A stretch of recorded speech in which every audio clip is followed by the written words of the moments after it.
Hi and welcome to my channel. My name is Lindsay. I am 26 and I've been serving for about 3 years now. I started serving with absolutely no experience. It was my first serving job, but I come from a great background of customer service. Anybody can serve, but I want to do this video on how to really make money when you're serving, because anybody can walk up to a table, say, "Hi, how are you? What can I get for you? Have a great day." Serving is your personal business. So yes, you work for a restaurant or wherever. That's who you rep.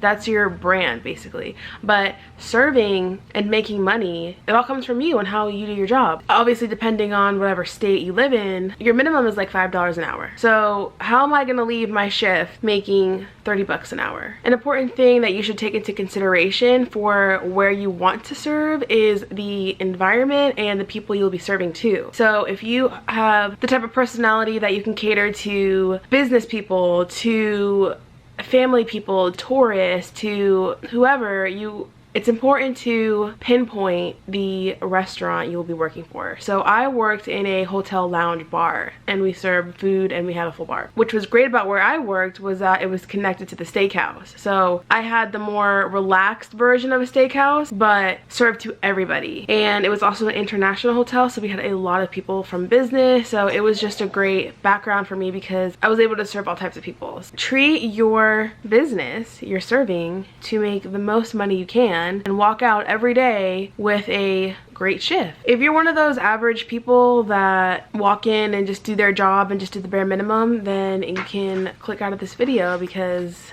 this is to help people who want to do better. And what I realized too when I started serving is in the beginning I was so like peppy and like hi hi hi, and then I lost my mojo and my tips showed that I lost my mojo. You got to keep your personality through the whole day, through your whole time serving, however years you put in. If you're having a bad day, you have to leave that outside and walk in like you own your restaurant. So these are just little things that improve you to be a better server, that will help you make more money, and overall you leave knowing that you did your best. I always keep a smile on my face.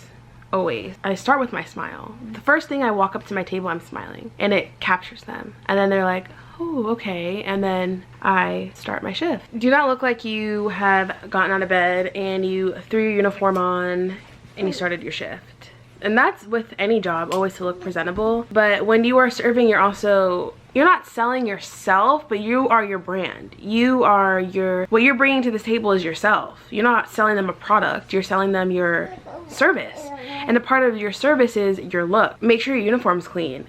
No stains on it. Make sure your hair is done. Learn to style your hair in ways that are appropriate for servings. For men, however you guys style your hair, I'm not a boy, I don't know. Clean face. When you look good, you feel good, So when I did my whole makeup and eyeshadow on, and I've had a lady tell me that I should be the face of the hotel. But that's because I looked good. If I walked in with my hair in a bun and no makeup on and looked like I just crawled out of bed, she would not have told me that. But because I look presentable, and then people like to look at you. It is important to say the name after you drop off a drink. I'm going to my table, I'm not gonna say, "Hey, my name is Lindsay, what can I get started for you?" I walk in and I say, "Hey," if we have drink special. I tell them my drink specials, because that's so important. You don't know how many times I've been to restaurants and the server does not mention to me any of their specials or happy hour or anything, and then I find out later, or there's a stand on the table and it's like, really? Like, you could have told me that. I have had servers that I worked with that just say, "Oh, the stand's on the table, let them read it themselves."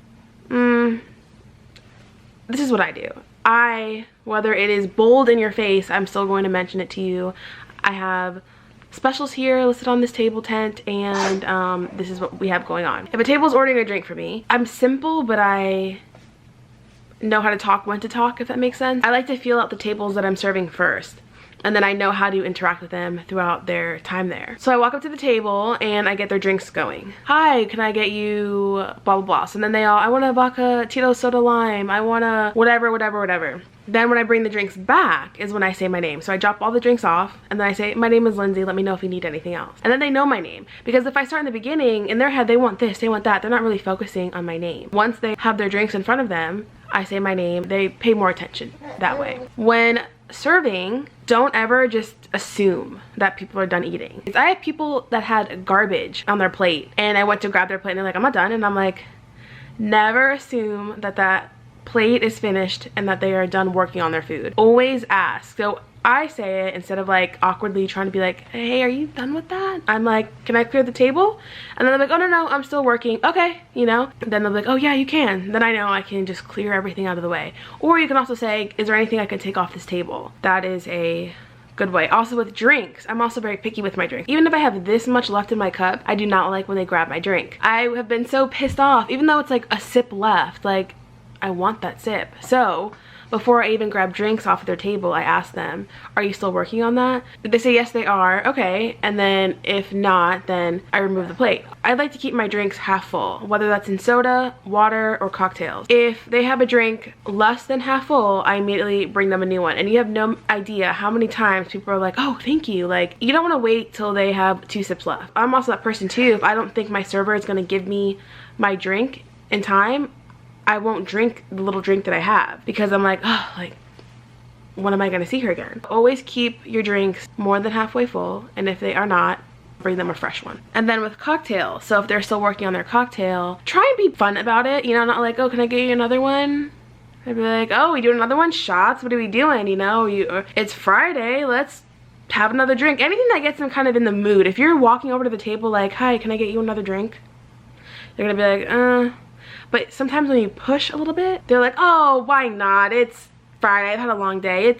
It's been a stressful day, sure, you know. Like I said, you can also feel people's vibe. Play off their vibe, okay? Another thing is upselling. When I have tables that come in, they're doing wine, and let's say more than 2 people are doing the same kind of wine, I always try and sell a bottle. In most restaurants, when you are calculating your money at the end of the night, you have to tip out the bartenders and the bussers and whoever else had to tip out. My job, when we sold a bottle of wine, we did not have to tip out the bartenders. That amount of the bottle was deducted from our beverage sales. So the more bottles of wine I sold, less money was being tipped up to the bartenders and going into my pocket. If I realize that 2 or more people are drinking the same amount of wine, I always try and sell the bottle. And it's easy to sell the bottle. People think, oh, a bottle of wine, that's so much. It's really not much than what you guys are drinking. They are 3 9-ounce glasses of wine or 5 to 6 ounce glasses of wine. So I just upsell. Every time I've suggested somebody buying a bottle of wine, 9 out of 10 times they have bought a bottle of wine. You can also upsell in other things. So if they are getting a burger, did you want to add bacon? Don't get too needy. Do you want bacon? Do you want eggs? Do you want this? Do you want that? You know, like name off 2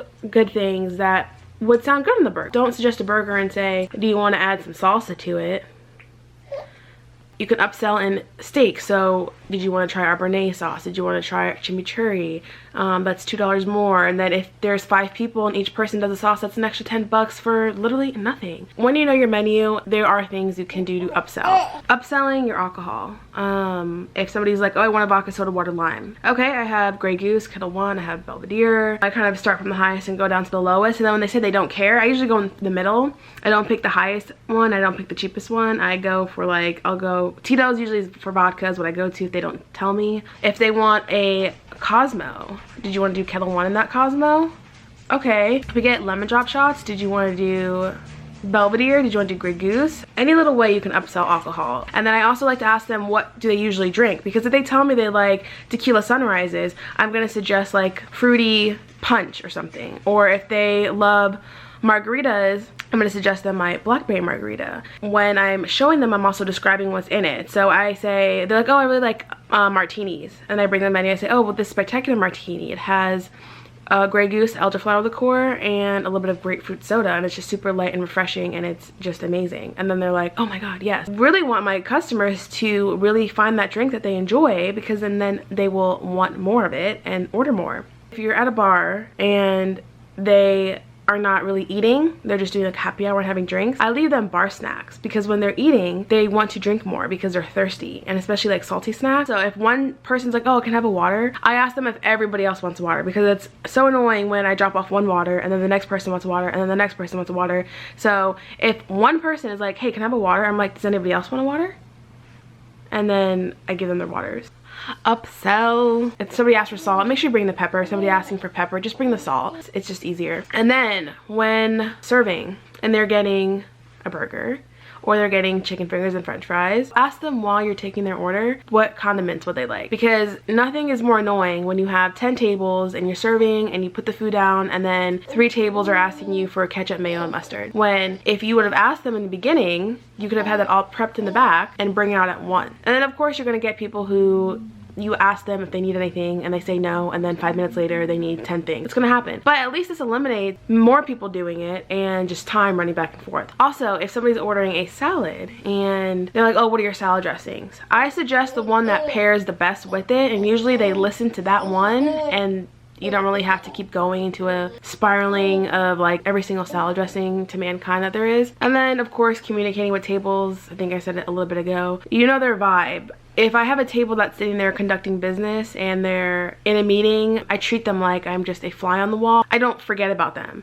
If they're in a meeting, they're not gonna miss ma'am every 5 minutes because they're engaged on what they have going on, but I make sure that I'm very on top of their table. I'm trying to work behind the scenes but not be there. I get really good tips because I just serve them without them having to ask for anything. And then if you have a table that have kids, they want to talk to you, then open and engage in conversation. Easiest way of engaging in conversation that I've learned with a lot of my customer service jobs is compliment. That breaks the ice. That is a positive conversation that you're starting, and it puts a smile on their face. Any little way I can engage in conversation. Obviously I'm not going to sit there and have a 10-minute conversation while they are eating. Another thing with conversating is knowing when to stop talking. That is such a big thing because you have so many servers that just talk and talk and talk and they neglect, and the other tables are like, hello. Also, it makes tables feel like they're not as important because you're spending so much time with them that they're like, okay, who is that table? Why is she giving all of her attention to that table? You want to make sure that you are giving your time to everybody. They're not looking at you like, oh, she's talking, it's okay, I'll wait for her to be done. They don't care. They want what they want right now. They're eating and they're drinking and they want that. So this is when you are pulling, and pulling means working with other servers and sharing all the tips and then splitting it at the end. Each person works their own tables, and then by that you can separate it, like I take half of this section and you take this section, or we alternate tables. I take one table, you take the next table, I take the next, to take the next,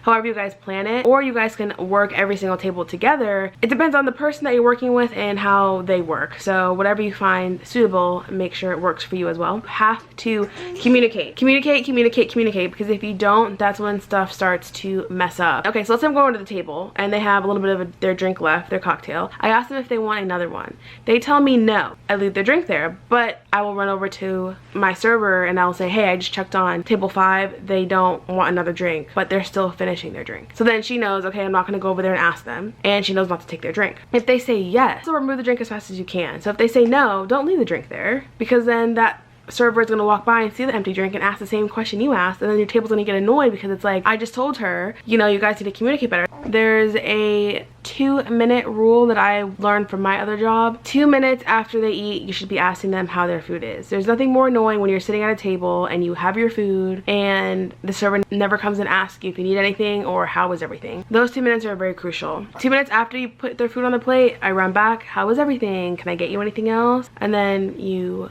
do your feedback. This food is not coming out of your pocket. My goal is just to make everybody as happy as possible, and I'm not gonna sit there and argue it with somebody. Oh, my steak was supposed to be medium rare and it's medium rare, but they're complaining. Okay, I will get right on that. If it's something you can do and you can fix the situation on your own and have them walk out happy, do that. I'm not sitting here telling you to go give everybody free drinks. It's obviously within the limits of your manager that, you know, they tell you what you're allowed to do. I never try and like, oh, can you go talk to my table over small stuff, because, you know, your managers already have a lot to do. So I try and bring in my manager when it's like very problematic and something that I know that I can't fix on my own. Always ask your manager before you give out free stuff, because you will get in trouble. And then people expect free stuff. When you're giving out free stuff, they like come back to you and like, oh, that's the girl that gave me that free glass of wine last time. Like, hey girl, what's up? You remember that wine you gave me? So yeah, those are, I think those are about like 10 or more tips that I've learned serving as a first-time server. It works for me. Make sure you can make the most money out of your time working. People notice little things too.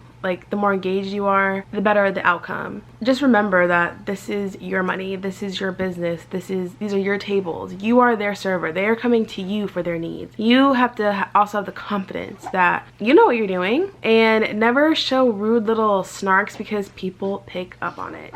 I know during this virus right now, it's been tough on us industry people, and then I just had a baby, and getting back to work is a little bit difficult right now, but I'm excited to get back into hospitality. I'm excited to serve and make money. And oh yeah, my last tip, don't drink at work. That just leads for a spiraling downfall, especially because it's so easy and it's just right there in front of your face, and almost a lot of people do it, and it never really ends well. It becomes a habit, and then you're drinking 5 hours before your shift's even over. To me, it's just not worth it. Wait till your shift's over, and if you need to, go with your friends after work shift drinks, but don't do it at work, because then you're affecting with your money and your reputation, and you don't want to get fired because you're drinking. And have fun serving. Serving is fun. Don't make it stressful. Don't make it stressful. Enjoy your time serving. I hope you have a great shift and make a hell of a lot of money. Peace.